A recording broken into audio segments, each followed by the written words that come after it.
Пророк Муса, мир ему, напрямую разговаривал со Всевышним Аллахом. Без Джабраиля, мир ему, не так, как все остальные пророки. Пророк Муса, мир ему, однажды спросил Аллаха о следующем: «О Аллах, Ты удостоил меня чести общаться с Тобой напрямую. Даровал ли Ты такую возможность еще какому-то человеку?»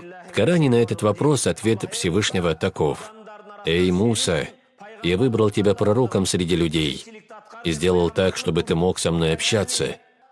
Так будь доволен этим даром».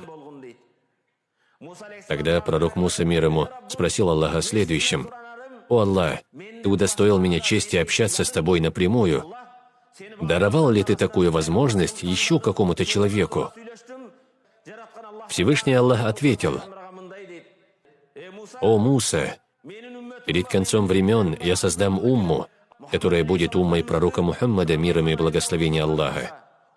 Это будут люди с сухими губами, пересохшими языками, изнеможденными телами и запавшими глазами, с пустым желудком, страдающим от мук голода.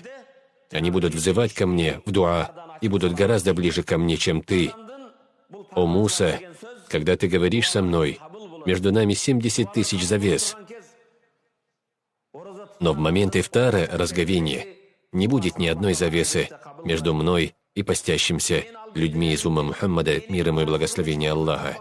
О Муса, я ручаюсь за то, что во время ифтара я не отвергну дуа ни одного постящегося человека.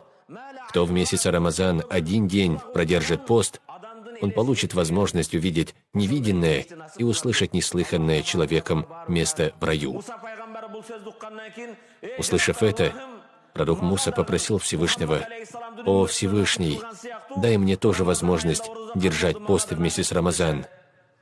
«Такая возможность дарована только умме пророка Мухаммада», — ответил Всевышний.